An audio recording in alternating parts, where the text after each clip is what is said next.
So, what was your biggest accomplishment? That's a very hard question because You have so much that you've accomplished, you forgot. no. And here's the thing. Mm-hmm. I feel like I hope someone out there who can listen to me can relate to this.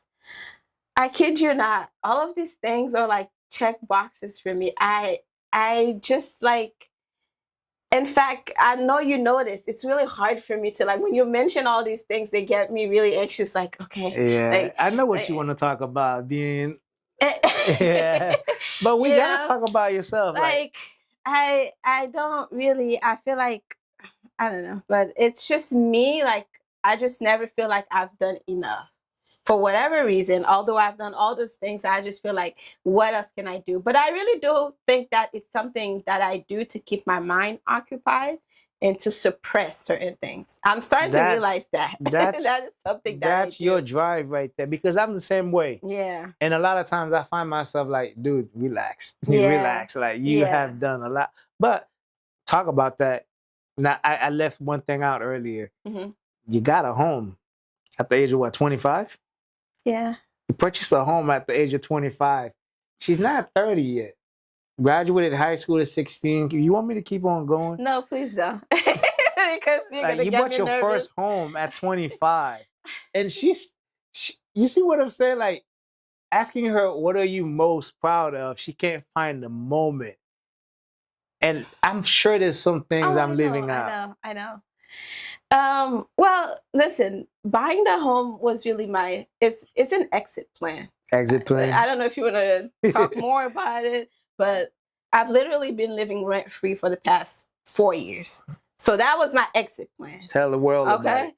So I had like, yes, we talked about having family support and how they helped me. Mm-hmm. But I sometimes, my parents, they're making minimum wage. I'm not gonna, lie about that. Yeah. And having to call them home to tell them, hey, I'm not doing well financially. I need help. I need this, and that. It adds another burden to them. I don't want to make that call. Granted, like, I have my sister, Wen, who consistently checks up on me since I've been in college. She actually bought me my first car with her with her income tax. When Stella. Yes. She consistently called me all the time and be like, hey, I know you're going through college. Like, you okay? You need anything? You need $50? You need $100? Like, I'm gonna sell you. Today lunch on me. She takes pride in doing that. Like, and today I came home. She was like, hey, here's some money. Because I know you don't have it. When Stella. Yeah. No, for real. She's been very supportive throughout all of this. But it was really my exit plan because I spent about 4 years of college paying rent, 2 years master's degree, and then when I failed my first master's degree, since we're going to talk about failures too because I'm not perfect, I've failed. My first master's degree, I failed that. So those years I spent paying rent. And then I told myself after I graduated, my master's degree, when I was teaching, I told myself that, the next time I go back to school, I'm not going back to paying rent because all those money I was paying, it wasn't really doing anything. I wasn't profiting anything. Mm-hmm. So I got to be smarter about this. Yeah. So if I have some time, I need to figure out what I'm going to do and how I can, save money because I'm not getting any younger. I need to do something. So then while I was teaching and working in labs and stuff like that, I was, I'm a hustler. I was out here doing Instacart. I was doing Uber. I was doing Lyft. I was just doing whatever. I was selling waist strainers, lashes. I was doing the most that I could do. And I had I started like a fitness thing because I was losing weight and I was going through a lot of things, personally and also family stuff during that time. So I took that time to really reflect on me on how I can better myself. So that was during the time I also went to school for real estate. Yeah. So then I was like, hey, if I can, get a home to where I'm going to get my doctorate degree and then I can split the rent with my roommates, then why don't I do that versus like going to, because I have to pay for a place to live. Yeah. Well, why don't I get the place and, make it pay itself? Smart. Like I said. Who would pass out on that? Nobody. So then I had 2 years to myself. So what I did, I really, like I said, I was a hustler doing different things. I saved up. I got into real estate school. I learned about the real estate, how to do things, certain things and stuff like that. I got my license. I passed. So then I went and, when I got into my doctorate degree, I looked for homes in that area. So then I went and I, looked for something that fits my budget and try to find people to, occupy the other rooms. And then it paid itself. And the money I was going to actually pay for my, a place to live, I renovated the basement. The basement. And then now the house literally paid itself. Like I've been rent free since the time I bought this house. I've never paid a mortgage. I felt like you just skipped over something, right? So you mean to tell me you're in college, got your license for a realtor. Did you broker your own house deal? No, so here's the thing. I was in Florida around that time. Yeah. I go to school in Pennsylvania. Yeah. So in order to be able to do that, you need a PA license. So then when I learned, like when I got into real estate and I learned that I needed to like get a PA license and all that stuff, I was already licensed in Florida. Okay. But then I was getting ready to start school. So then I started studying. I started studying for a PA license, going into like a doctorate program. Yeah. But then all the exam and all the stuff that I had to do, like the timeline was just so short. I was just so more focusing on getting this home versus going back to renting because that's just wasting money. Yeah. So I was just like, I'll study for the exam and be licensed in PA, but that's okay if I don't close this deal. So I didn't close my house. No. Yeah. Okay. But I had an idea. Okay. Of what I thought you did. I was no. I did not. Like when I was talking to my realtor, she was like, I know you're licensed in Florida. You know you can close your house, right? I'm like, yeah, but I'm still working on my PA stuff. So let's just get it done because I needed to close the house at a certain time and to make sure all the check marks because, buying a house, you got to have the income. You got to have the stressful moments. It's a lot of process to go through it. I just wanted to just be done with that versus waiting for my PA license to close my own home because that would have been, it would have saved me money, but I was also like on a time crunch. I needed to start school in August. I moved my stuff from Florida to PA. Yeah, I was just like, no, let's just do it. Okay. So you mentioned you failed your first time going for your master's. When there was probably like your first time, feeling what failure is like.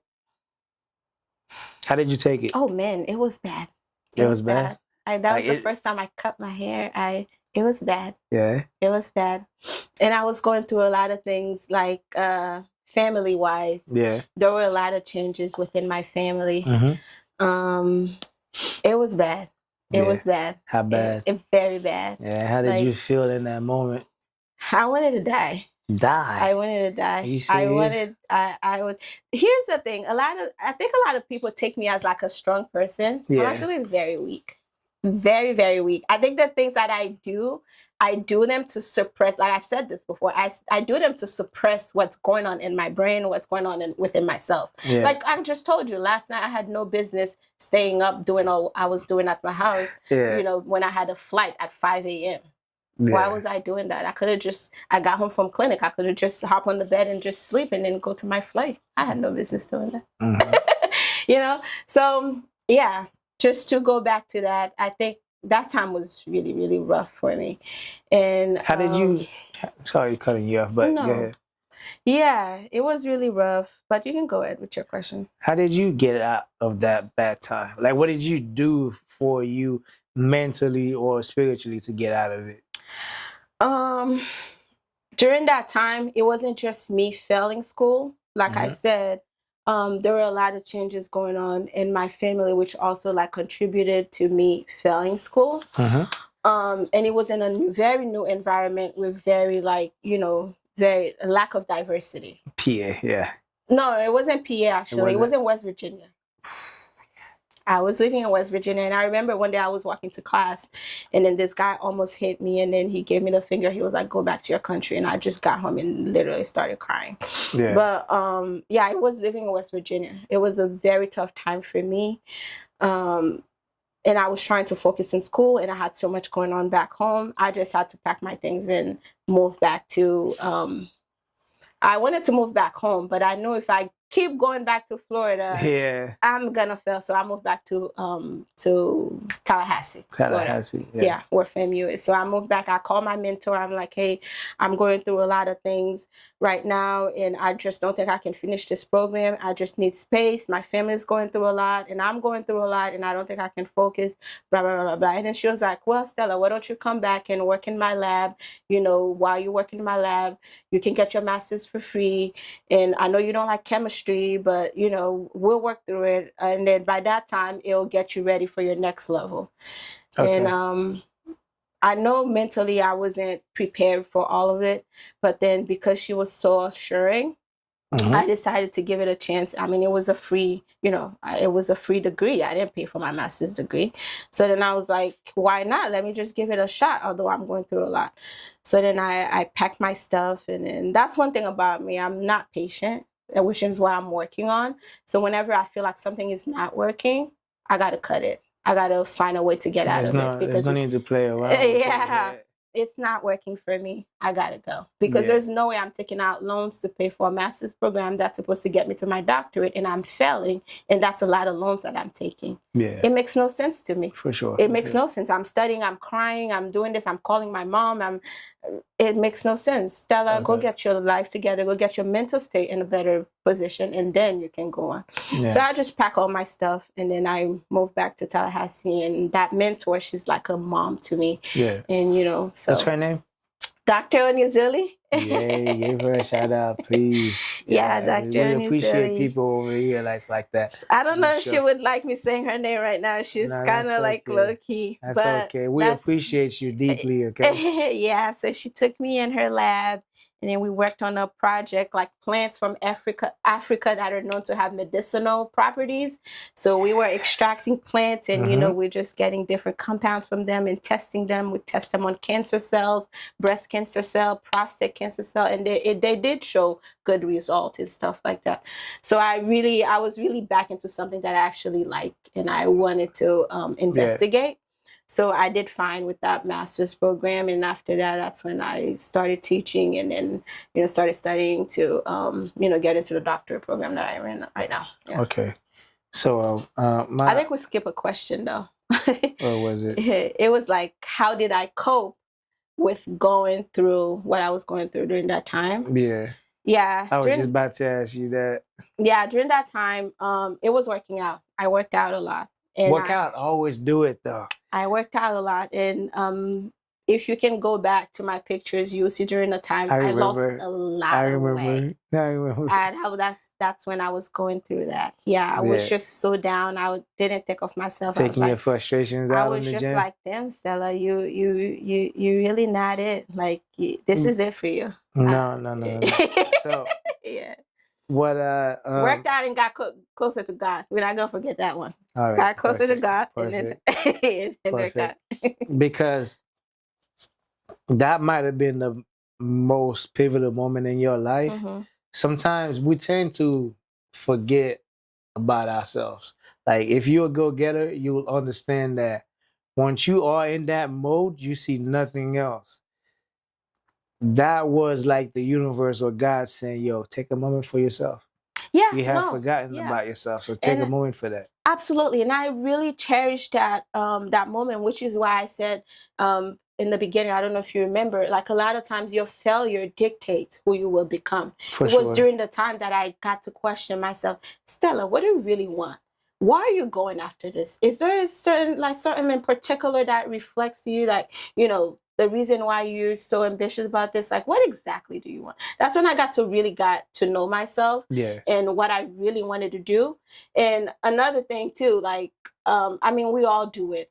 It was around the time where, I was like trying to get back on track, and all of my friends were getting accepted into their doctorate program. They were getting accepted into medicine. They were doing this and that. And then I start questioning myself, like, are you not worth it? Like, what's wrong with you? Like, is everything okay? You're not studying enough? Like, why aren't you enough? Why aren't you getting this? Are you not smart enough? Like, that time really like took me. And then around that time too, I went to Haiti and did a medical mission trip. And then I just kind of put all the pieces together, really. Like, that's really the time. And I just feel like if I didn't go through that time, again, I wouldn't be this person that I am because that time really taught me a lot. It probably taught me more than like the time where, you know, I was doing all the higher end stuff. Really. Yeah. A mental break, man. Because if you like us, people that, you know, just have that tunnel vision, we set our mind on set things and we're not gonna stop until that set thing is accomplished. Man, take the time out for yourself, man. Go to the beach, go to another country, do a all-inclusive resort or something. Just take the time off your mind. Your body will thank you, and then when you come back, you can come back stronger. Would that be something you would say to someone, let's say someone that's in school right now, maybe have had their first bad, I want to say failure, but they experienced that first failure? Would that be something you would tell them as far as how to get over it? Absolutely. Take the time to yourself.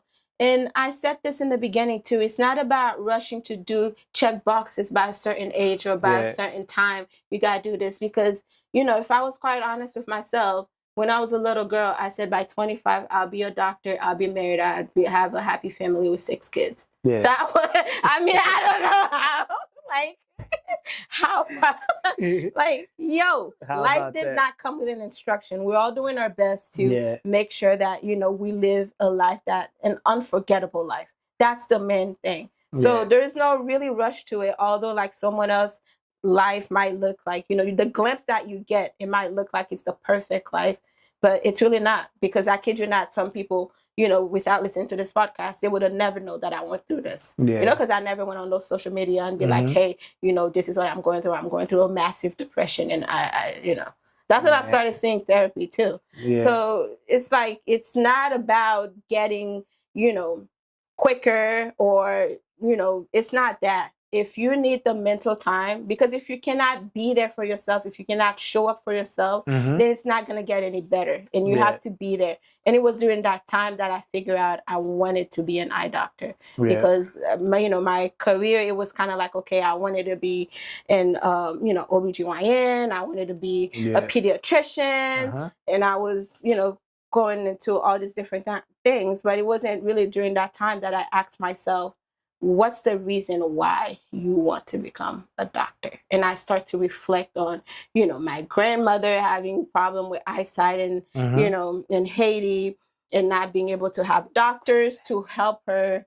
Am I going off tangent? No, you're not. Great segment, great segment. Yeah. So that's when I really reflected on that. And I'm like, yeah, I remember her when she was going through that episode. I remember a mission trip that I did in Guyana, helping the, you know, the optometrist there to provide eye care. And then I remember me in college struggling, not being able to see. And it was really like, you know, I've never been to an eye doctor until I got to college. And I was struggling to read my books. And I was calling my parents, telling them, hey, I can't see. And they're like, well, you need to see a doctor. And I was like, okay, let me just do that.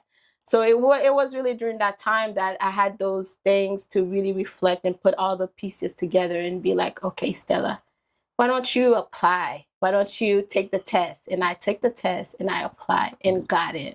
So like that moment was needed in my life. It was significant for me because I was going off something that wasn't for me. This is for me. It's for me. Because once I was able to start the program, I did really well in the program. I got a scholarship starting off. Like, I remember even when I got accepted, they didn't even have my OAT score. You know, they gave me a scholarship based on my undergrad GPA. You know, a dean's scholarship. And once I got into the program, I told myself, like, hey, you know, we're going to publish the book. We're going to do this. This is what brought you back to where you wanted to be. This is needed. So this is another reason why I'm here. My moment for me is like, some of you guys probably asking like, yo, what's taking so long with this podcast? It was just me researching, doing everything I can to make sure that you guys have the best product available to you guys. And also just taking the time, like when you are the first person in your circle doing something that hasn't been done yet, it's so much work because you don't have that reference to look at. Like, yo, how does, you know, this gets done?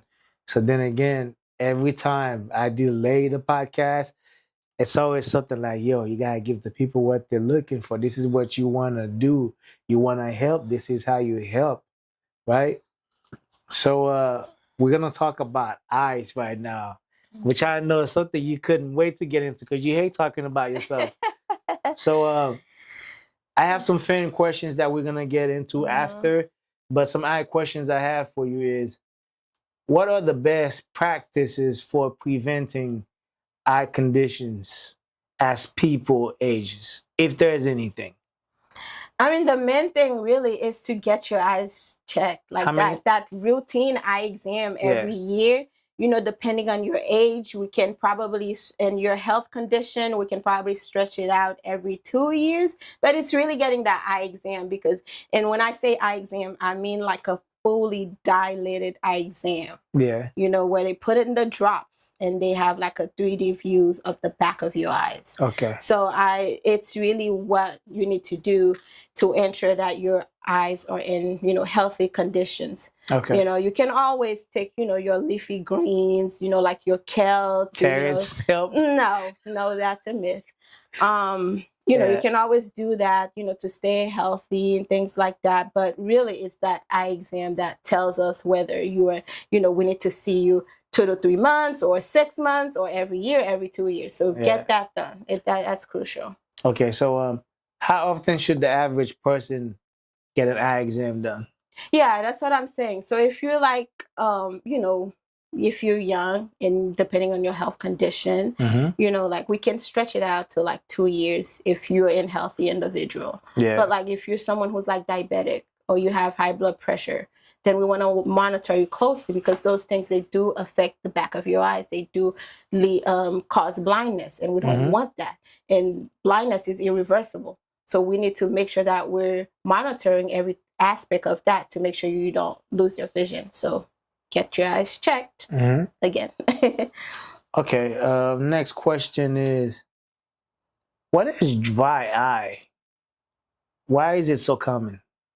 Well, okay. In today's world, dry eye is just, it's gonna get even worse because when we're working up close nowadays and we're looking at screens or phones, tablets.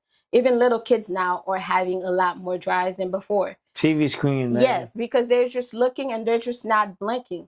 So what is dry eyes? Basically, your eyes are dry. So you have glands in your eyes that produces what you call like an oil layer, right? So then when those glands are like, they're either clogged or you're not blinking enough, then you don't get that oil layer for the tears to stay properly in the front surface of your eyes. Okay. So what happens to your eyes? They dry out. So you either don't eat. So dry eyes, we have 2 different types. You either the tears, they don't have that enough oil to stay on the front surface, so they evaporate, or you can have aqueous deficient dry eyes where you don't produce enough tears and your eyes are dry. So there are 2 different aspects to that.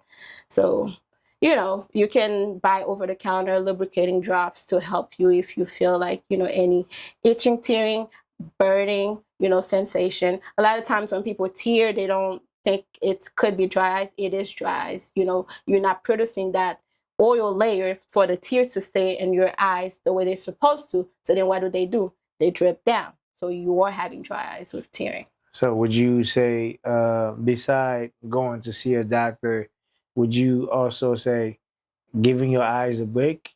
Yeah, we have that 20/20 rules, right? So giving your eyes a break is crucial. And before we continue with all this, I am not a doctor yet, so I want to make sure that whatever I say here, in a few months I will be, but I just don't want anything that I say here to be held accountable for me because I do not have my license yet. You know, I'm still in school. But yes, giving your eyes a break, you know, we have that 20/20 rules, you know, to look away for 20 minutes, 20 seconds, every 20 minutes, you know, 20 feet away. Rule. So that really helps. It really to give your eyes a break. It's really for you to blink because when you're staring at something, you're just not blinking. Yeah. You know? Yeah. Eye issues you've seen in your practice? Because, well, right now I'm rotating Yeah. So I don't want to use my rotation as an example because It's okay I was. if you can't speak on it. Yeah, I was up in New Hampshire and I was in Boston, Massachusetts. So that population, the population that I saw, the demographics that I saw there were mostly Caucasian. So I saw a lot of wet age macular degeneration. What is that? But okay. So in that population, I saw like a lot of wet AMD, which is basically like, when drusen accumulates in the macula, and it's more prevalent within the Caucasian community. And it also relates to like, smoking. If you used to smoke a lot of cigarettes, all that kind of things, they affect the macula, which is like, the central part of your vision. Yeah.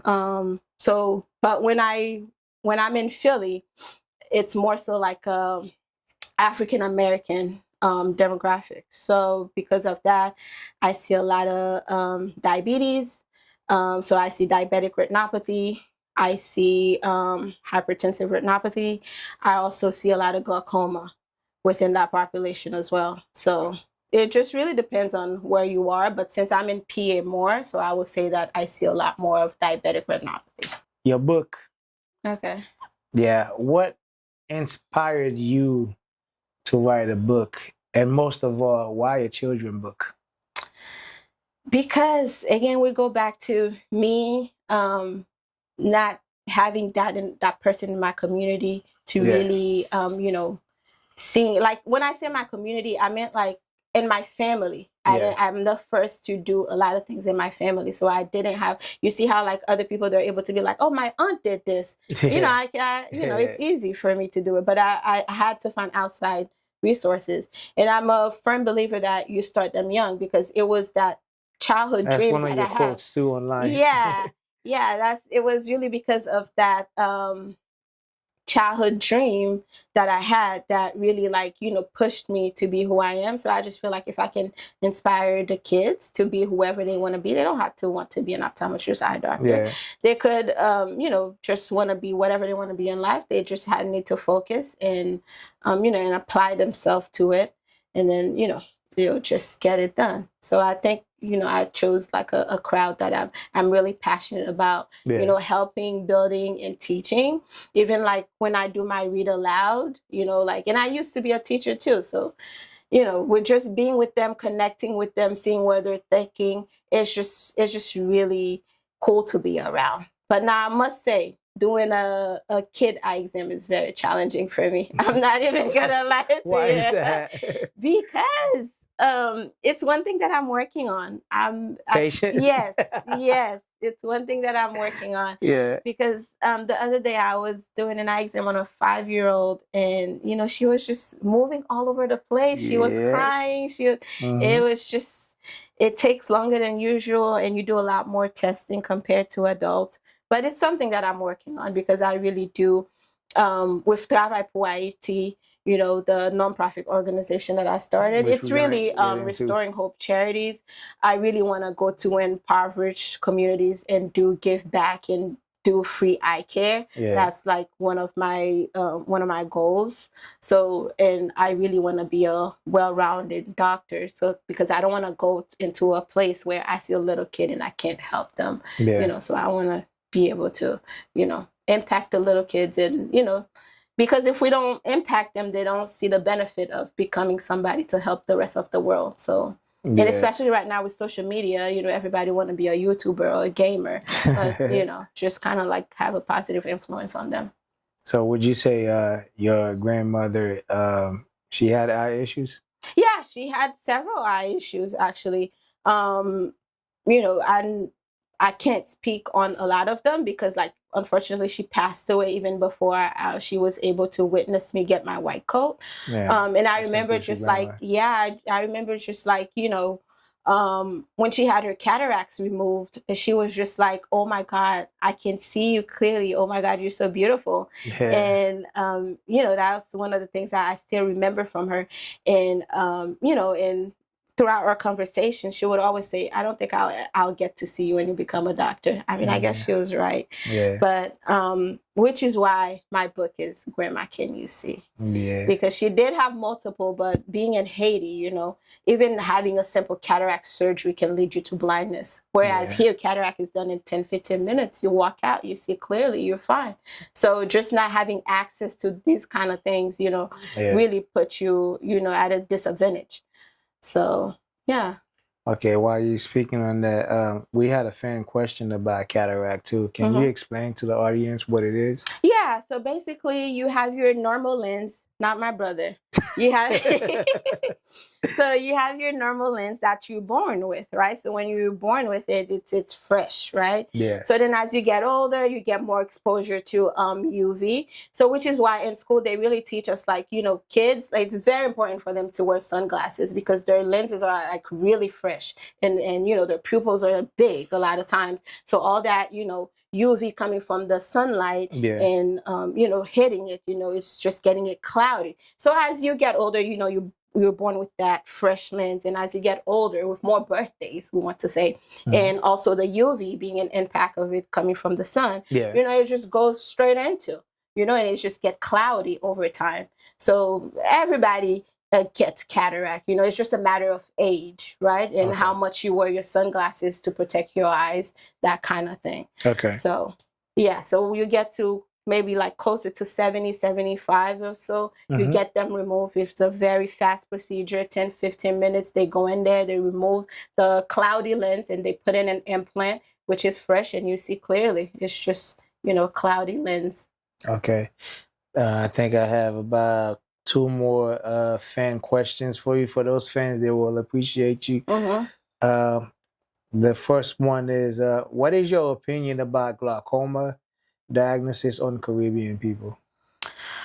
Well, my opinion about it is, like I said before, people in the Caribbean, or I want to say not just the Caribbean, just mostly in our community. Yeah, in our community, it's like right next door to us. You know what I mean? Just people not knowing that, you know, they can see clearly and something is happening into their eyes are changing.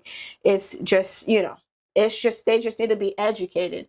Because like vision loss is painless, right? So you can just wake up every day, you're seeing fine and you think that you're okay. But you know, the pressure of your eyes are really high. And it also runs into families too. So if you're not getting your eyes checked, you're not checking the pressures, making sure your nerves are healthy, how else would you know that, you know, your pressure is going up, right? And that's why a lot of times, you know, people don't know that they have glaucoma until it's too late. And that's when they start losing their vision, because you really have to manage that pressure. And there are ways to manage it. You know, if we can put you on drops. If the drops are not working, they can do they have some minimal surgery procedures that they can do to really like help you to get that pressure down. But the only way for you to find out is to get to an eye doctor. You know, so yeah.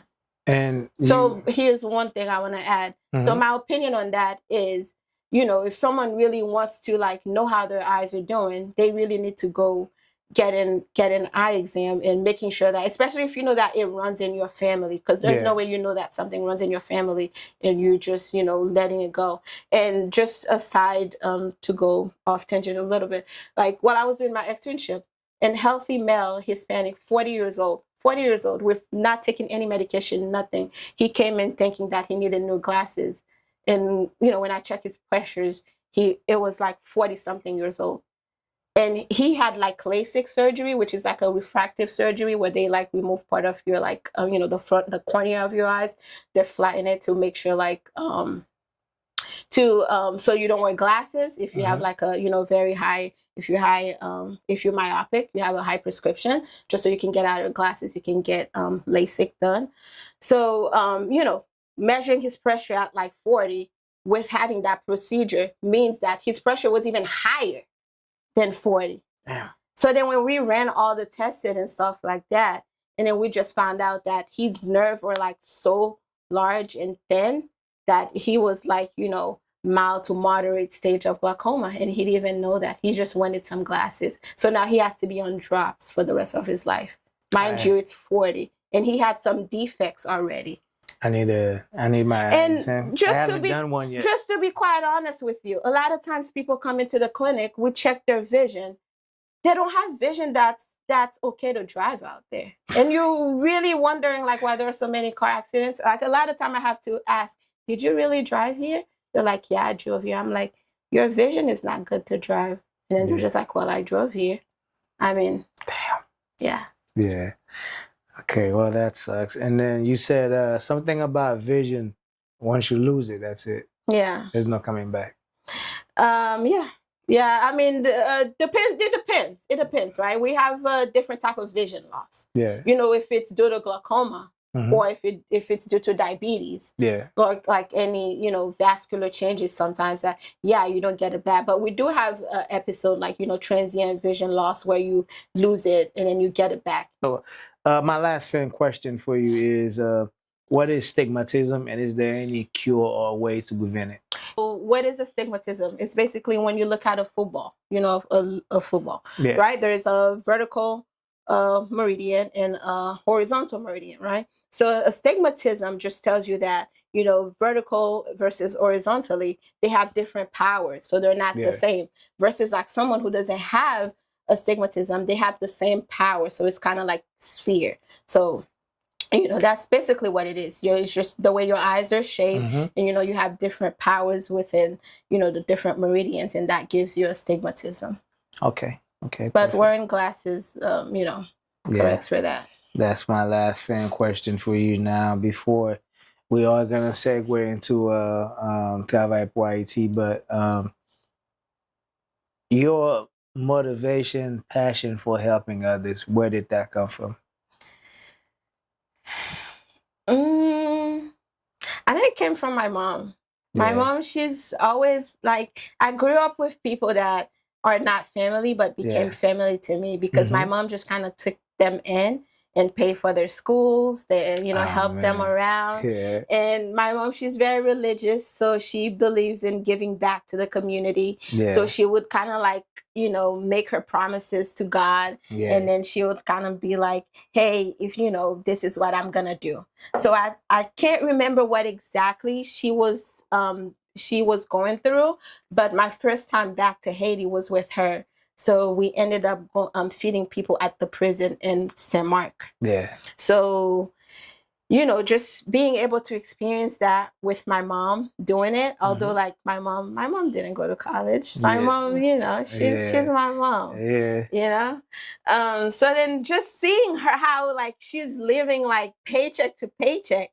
And she's like, you know, taking money from her paycheck, you know, buying food and shipping them to Haiti, booking a trip, paying for my plane ticket to feed people at the prison in Haiti. Because prison in Haiti and here are two different things. Here, they get fed by the government, or I don't know, but they get fed. But in Haiti, your family have to bring you food because the prison, they don't really make good food. They don't really, like, you know, they have to bring you something most of the time.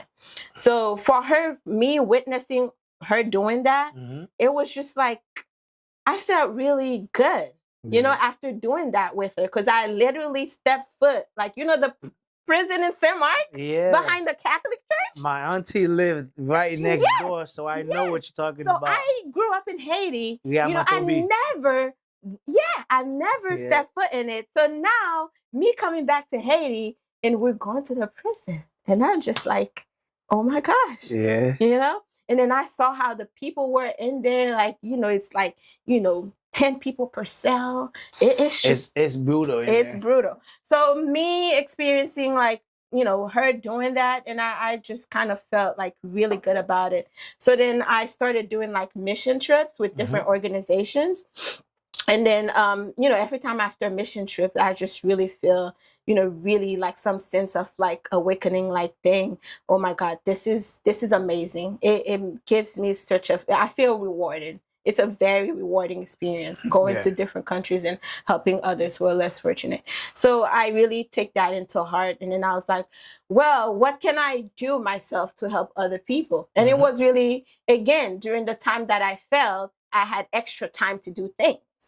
So I was like, I know I'm not a doctor yet. I'm working towards it. I can't go back and give them medical care, but what can I do right now to touch their lives? Yeah. And then that's when I started to have a variety, and I was just collecting reusable items, and then I was just shipping them to Haiti, and people were donating. When we paid school for kids, we, you know, gave stuff away. We did like a tours drive, and we did all that kind of stuff. Yeah. And that just made me feel like, you know, remember how I was telling you, like, I was really down during that year? Like, you know, when I was taking that break, after doing that, I feel like I felt so much better about my life that it gave me a boost that, Stella, you just did this. You know, you can do a lot more. Yeah. So then I kind of like make the promise, okay, so once I'm done with school, I'm going to get Thrive Variety back on track. So, yeah. So when I move back to Florida, hopefully you can help me. You can volunteer. I will. I know Haiti's in a bad state right now,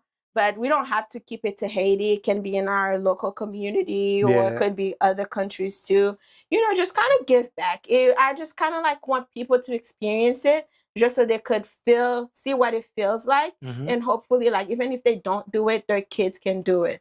You know, because I was able to experience it through my mom, and now I'm doing it. But, you know, like, even if you don't get to do it, but maybe, like, you know, further generations, like, they can do it too. You know what I mean? Yeah. I just want people to, like, kind of experience that. So once I'm done with school, I have my license. That is my ultimate goal, to get Travail back on track. Get it back on track, giving back to the community, and blessing others. I really, like, enjoy that. So I'm going to say this again. For whatever's going on in Haiti, man, this is what the people in Haiti are suffering from. A lot of us want to go back to visit. We can't go back. People like her want to go back to give back to the people. She can't do it. Why? Because of you guys.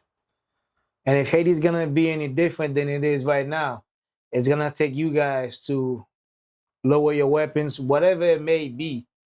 Make the country a little bit safer for us to go back to maybe introduce you guys to another lifestyle that you guys are not seeing or not thinking about. Until then, I don't think Haiti could be in any better shape, because it's going to take one of us to go back to show you guys what's possible. And right now, you guys are in the way of that. So we're asking y'all, please allow this young lady to do what she wants to do for the people. She is working for the people. And I know Haiti has a lot of unfortunates that can benefit from what it is that she's trying to do. So again, she wants to do right. Why don't you guys just do right by her and other people? I'm sure she's not the only one, because I myself want to volunteer and go with her. So again, I did want to add on to, I'm really appreciative that you just did what you did. Yeah. Because, you know, ever since, like, I kind of like slow down on, like, you know, giving things back to Haiti. Because, like, when you send the boxes, like, they open them now and they just take whatever. But, you know, ever since, like, I slowed down from doing that, like, I've had so many people, like, reach out to me telling me, hey, Stella, how can I give back to Haiti? How can I do this? Here. Yeah. And I'm just like, man, right now I'm in school, number one, but two, it's just so much going on in Haiti. I don't even know how to get things there, because like a lot of times you send stuff, they open them. You know, school was shut down for such a long time. Like, you know, like this lady reached out to me. She was like, hey, how can I sponsor a school for this, you know, for a child or something? And I'm just like, I don't know, because, you know, school's off right now, and I don't want to take your money and not do anything with it. So until I can figure out exactly what's going on and I can, you know, give it to someone who can truly benefit it, then I'm just going to slow down on that role. Okay. Yeah. See, more reasons for you guys to open the country back up. So while we on that, I want to ask you a very personal question. What's harder for you to say, I'm sorry, I need help, or I love you? I need help. Why? I don't like to be let down, number one. Number two, I get some sort of accomplishment when I do things alone. Yeah. And it's just so hard for me to ask people because I just feel like, it's inconvenient, or, I can't do it alone. I can't navigate through life alone. I need somebody. I don't know. And again, I really feel like this has to do with my childhood.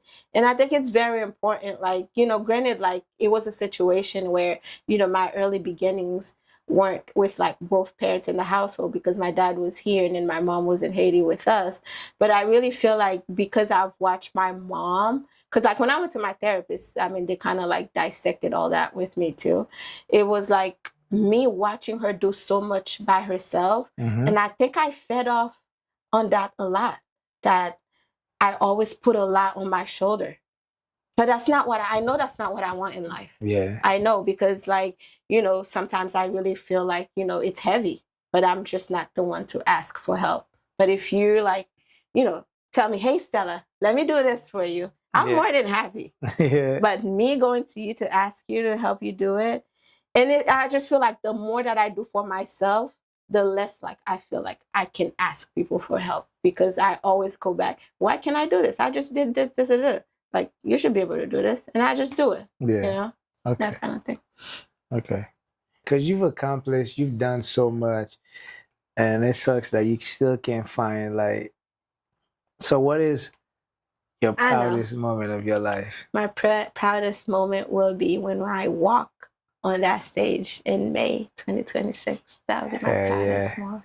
Yeah. All right. So I'm getting to my last questions here. If you have any advice, like for your 16, 17 younger self, what would you tell your younger self? Any advice? Just take it easy on yourself. Just, it's not always about school. Find other things to do in life too.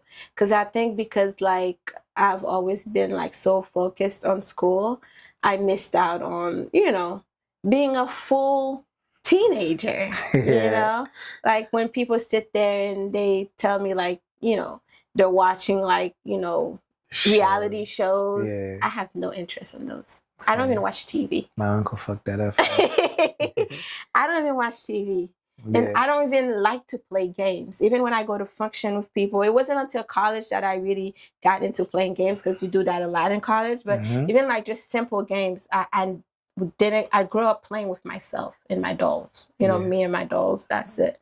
So I just think that my 6 and 17 years old self, I would tell them like, just do other things in life, try a new hobby. Yeah. But I just feel like those type of things are like your parents have to put you into them. Like, I'm not going to be like, hey, let me go check out this new thing, like learn how to do this new thing. But I think, doing other things outside of school really like helps. It builds character and it gives you valuable skills. Even in my profession right now, a lot of hands-on things can be quite hard for me to grasp on. That's really because I didn't grow up playing with my hands a lot, like doing different hobbies and things like that. I didn't have any of those.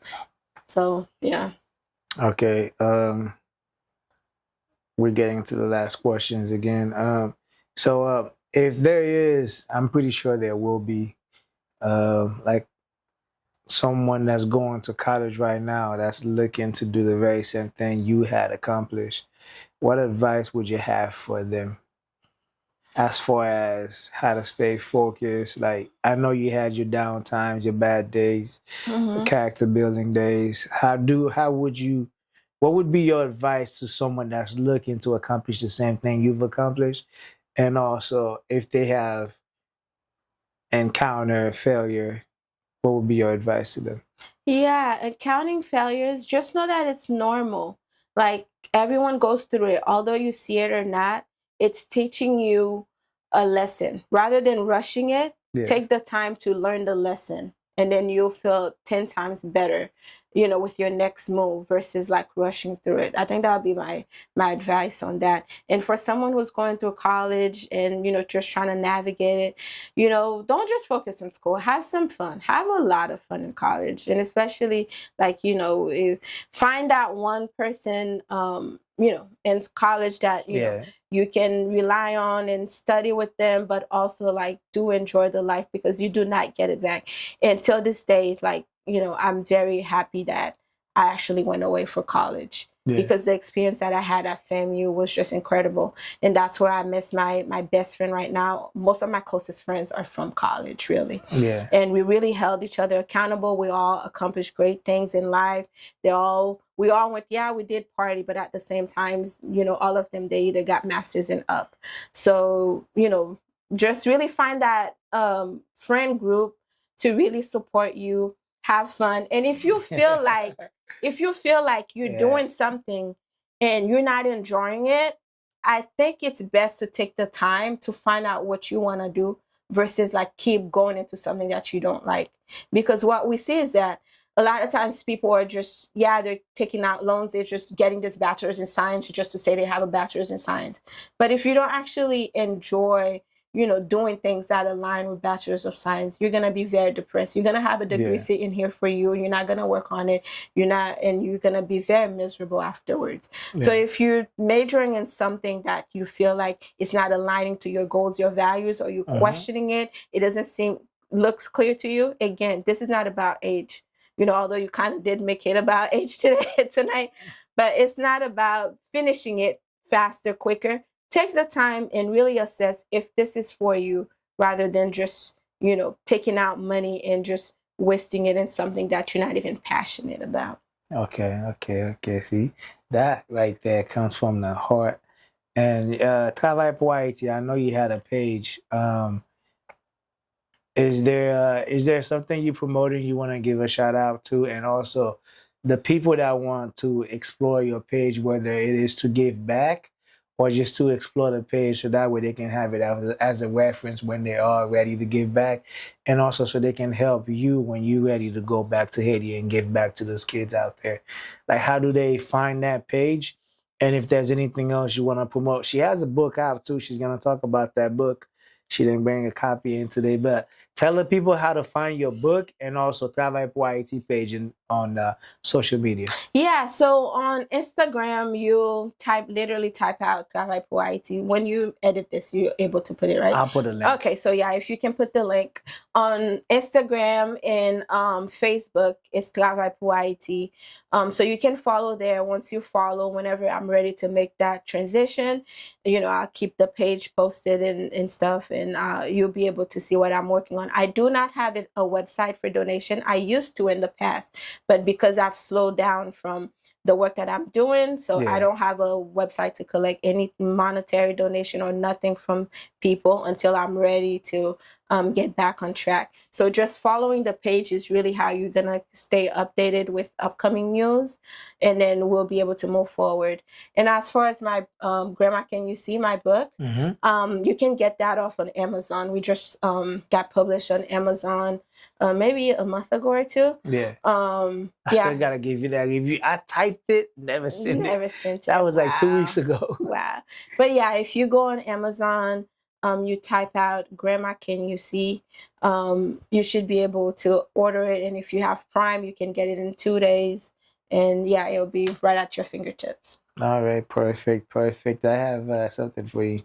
Oh my gosh, you're always doing this. Nah, it's like to show my appreciation for you, and also for the things that you have done, and just me appreciating you for making it here today, because I know you had so much to do. You still have so much to do, even though you make the time to be here today with me. And got something for you. Well, like something like a physical thing? Right here. Oh my gosh. I mean, you really didn't have to do this. It's okay. I just wanted to do this from the heart, and also part of it is... Come on. I mean, can I open it, or should I open it? I don't even know. Good. Did you really? Yeah. You didn't have to do this. You know that, right? I know. Oh my gosh. Oh my gosh. Yeah. Oh wow. Okay. I like it. And my favorite colors are in there too. How did you know that? I feel like you're spying on me. Can I give you a hug or something? I can't give a hug. Oh my gosh. Like I can't give up the source. You really didn't have to, but no, I wanted to. And then part of me doing this podcast is the first 10 guests I have in here is gonna have a gift. Wow. I really love this. Yeah. Aww. Perfect. All right, so my very last question, right? Yeah. This is the segment I'm overly hyped about, right? Because I want to make it the best segment in the United States. I don't care if you have a segment out there that you're working on or that you have worked on. I want this to be the main and the best segment in the United States, right? In the podcast world. The question is, who is the person or people in your life that have always been there for you through thick and thin? I want you to give those said people a shout out. And also, we want to thank them here in front of the People's Podcast for being a true friend of a friend. In another word, we want to say true friend of the people. So who are these people in your life? This is hard. Give them a shout out. Even if it's 6 or 20, give them all a shout out. Name drop them. But the thing is, name drop, I'm going to go home and forget that I didn't, say someone's name and feel guilty. You could also say so many more people, just be politically correct about this. Oh my gosh. This is so I know your brother's not in there. Oh my gosh. Matter of fact, he's in there. Mm-hmm. Lord, this is hard because, again, I'm first generation. Mm-hmm. So a lot of people had to pour into me. So I listen, I know what you're doing right now, being politically correct. We're not here for that. Like, we're not here for that. I have a mentor who are like doctors who are always checking up on me. Name, please. Oh my gosh. We just want to appreciate and thank those people. I just want to thank everyone who has like really, helped me to be the person that I am today. Uh-huh. Whether it was Miss Garcia from high school, there we go. There is this other teacher that used to drop me at Palm Beach State, so I wouldn't catch the bus to go to my dual enrollment class. Mm-hmm. I don't even remember her name.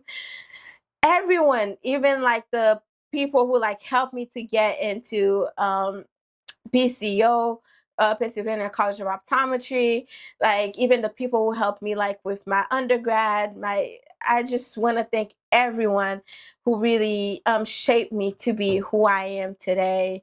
But I will, if I were to say names, I will say I can't be without my mom. I'll say your mom.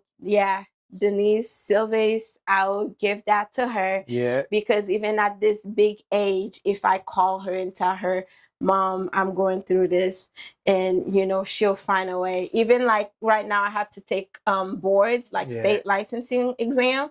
Like she made sure she paid for one of them. She was like with her minimum wage job. Mm-hmm. One day she called me. She said, "Hey, when you're ready to pay for one of your exams, let me know. I'll give you my card and pay for it." So I mean, not everyone has that opportunity, have that mom that they can call, at 28 years old to do something like that for them. That's incredible. So I'm my mom, she lives in my heart. And one of the reasons why I'm coming back to Florida is really for my mom. Yeah. I've been away for so long. I want to be back. Beautiful. And I'll give a shout out. My brother. Yes, that's my only brother. What are you doing? Okay. Yeah. Trying to come in between you. And then my sister Wynn, she's been amazing, very supportive ever since I went away for college.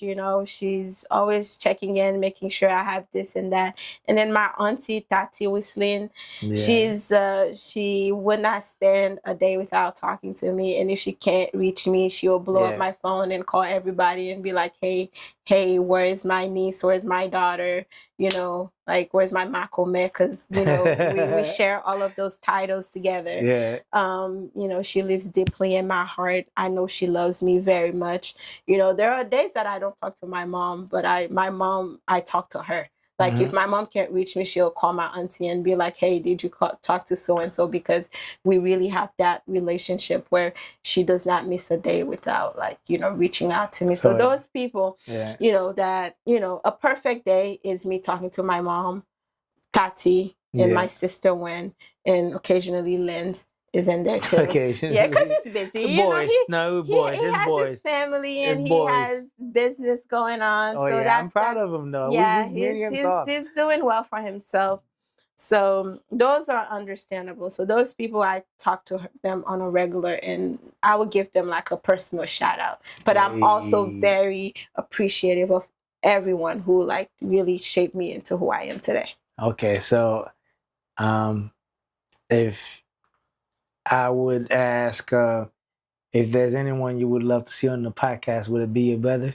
Yeah, I'd love to see him. I want him to. He's doing incredible business right now. Oh yeah, I have no clue about it. I'd like to learn about it. You don't know? I mean, no, I don't know about it because it's not my profession, but I don't know the works that's done behind the business. Yeah. But he's doing pretty well for himself. He's always busy every time I call him, you know, staying up late. Oh, that's crazy because he comes here a lot. He doesn't have time for you. That's my boy. Oh, wow, that's crazy. It'd be like that though, you know, but it's okay. Man. It's okay. Yeah. So yeah, I'd love to see him on this show so he can, you know, tell the people about what he's doing, and maybe other people can learn from him. For sure, because he has so much knowledge. Yeah, absolutely. Yeah, well, this is it. Well, again, I'm going to have my call of action. Call of action is, if you picked up any value from this episode here today, please, guys, I'm asking you pretty please, subscribe, like, comment, share with another person so we can get this podcast to 100 subscribers for now, because we have to give the people what they're asking for. And the only way that you guys can help me and motivate me to do so is by please subscribe, share, like, comment. With that being said, thank you all for listening. Friend of the people was here. Stella, I want to thank you so much for your time.